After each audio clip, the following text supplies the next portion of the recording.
Hey, let's welcome in Jim Callis from MLBpipeline.com and MLB.com. And Jim, let's go back and look at the 2021 draft for the Orioles. Now, we know the two first years for Elias produced a lot of talent. Adley and Gunnar and Stowers and Kerstad and Westberg and Mayo and, others have done well. What about this draft? It's very heavy college. It's very heavy early college hitters. Colton Cowser and Connor Norby at the top for the Orioles in 21. Yeah, obviously the strategy was to go get bats. Cowser, I think we've even talked about him before, Steve. Was he the consensus fifth best player in the draft? He wasn't. He was a guy they took to be able to spend money later, kind of like they did with Heston Kjerstad. But similar to Heston Kjerstad, he was a legitimate pick. I thought Cowser, we had him ranked 10th on our list, Steve. And I thought he was a little underrated compared to the college bats last year. It was not a deep college bat class whatsoever. And I think Henry Davis was the consensus top college bat, and he obviously went number 1 overall. And then to me, I thought Cowser was the number 2 college bat. I mean, he can hit, and he's a different player than Kjerstad. Kjerstad was a power over hit guy. Cowser's a hit over power guy, but he showed more power last year. I think that he has good instincts in center. I think there were some questions as to whether he could stay in center, but he was quicker last year, and I think he erased those questions. I think he's a sneaky, good across the board player. I really like Colton Cowser. And then Norby, it was interesting. One of the trends we saw not just with the Orioles last year, but there were guys in the draft who could really hit, and Connor Norby was one of them. And maybe the rest of the tools were average.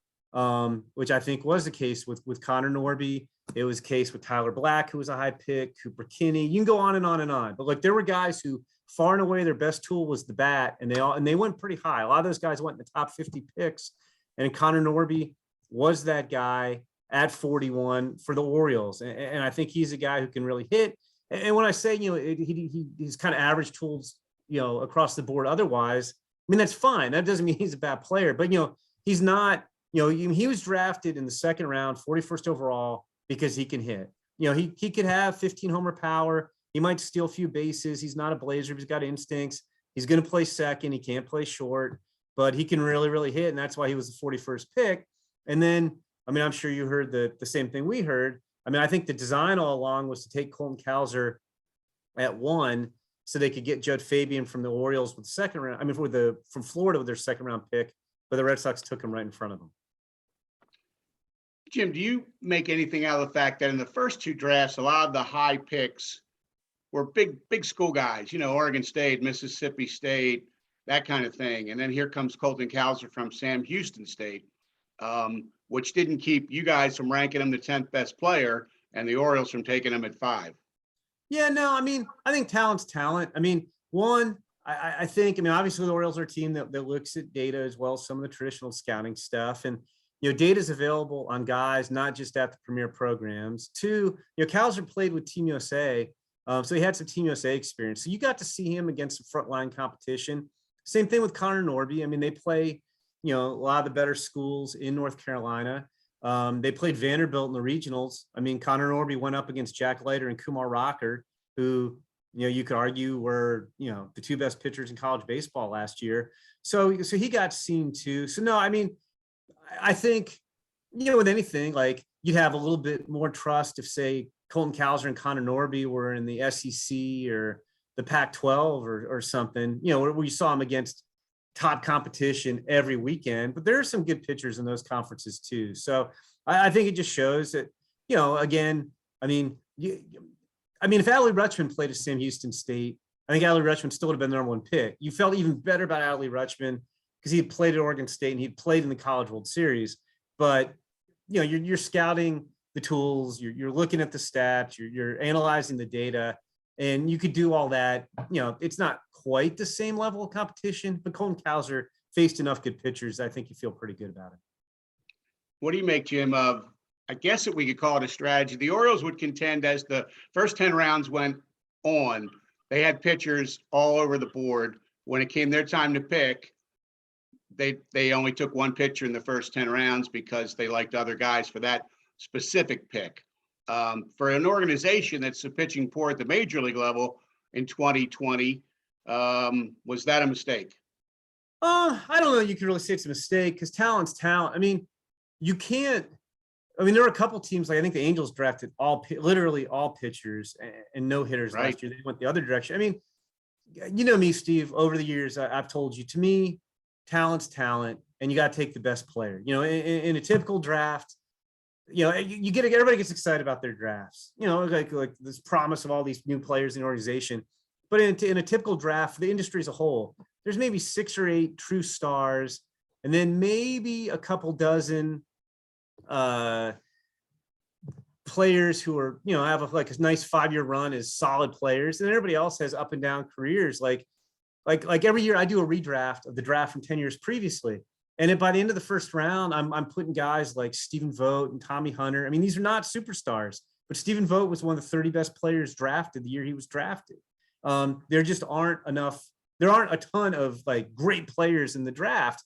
And so if you exclude a demographic, if you say, oh, I don't want high school pitchers, or, oh, I'm not going to take pitchers, or I'm only going to take pitchers, like you're making it that much tougher because there just are X number of good players in the draft and X is not a very high number. Now, I mean, you know, if they said that they had pitchers and it's just the way their board worked out, you know, I think that's possible. Like I'm not going to say that they aren't telling the truth. Maybe it's just, you know, but it's also possible they stacked up their board, to be honest, and they feel more comfortable with hitters. And so if you have a hitter on one hand and a pitcher on the other, the hitter's going to get the edge, if you know what I mean. Like, so it could just be that their board was a little hitter heavy to begin with. So I wouldn't. And of course, a year or two from now, all these hitters they took could be traded for pitchers, some of them. Yeah, I mean, exactly. I mean, I will say in general, and I'm not saying the Orioles did this, but you remember years ago, it was Baseball Prospectus hat, and I still hate this saying, you know, there's no such thing as a pitching prospect because of the attrition. And that's garbage because a lot of the better pitchers in the big leagues were high picks. My point when people would bring that up back then, like I was a Baseball America, like, oh, how can you rank pitchers high? My point was, if you totally ignore pitchers, where are you going to get them from? Because as we know, really good pitchers, you know, they're worth their weight in gold. Like Grayson Rodriguez right now, I doubt the Orioles would trade him for anybody. You generally cannot trade for good pitching prospects, like really superstar pitching prospects. You have to draft them, you have to sign them. Maybe you get lucky and you trade for them when they're starting off their minor league career, but you can't just go out like, even if the Orioles were a contender and had like a hole they're looking to fill, the Orioles would never trade Grayson Rodriguez. It's just not going to happen. And so you have to dip your toe into the pitcher pool because it's going to be very hard to just cobble together a pitching staff by, you know, picking over scraps or making astute trades. Because I mean, even look when guys like Mookie Betts get traded, it wasn't like, you know, the Dodgers were sending, you know, premium, you know, draft, you know, premium pitching prospects back to Boston. It just doesn't happen. Jim, let's get a quick take on the top of the 2022 draft. We're over a half a year away from that, but we think the Orioles have the #1 pick unless something and they change the system somehow. What's at the top right now?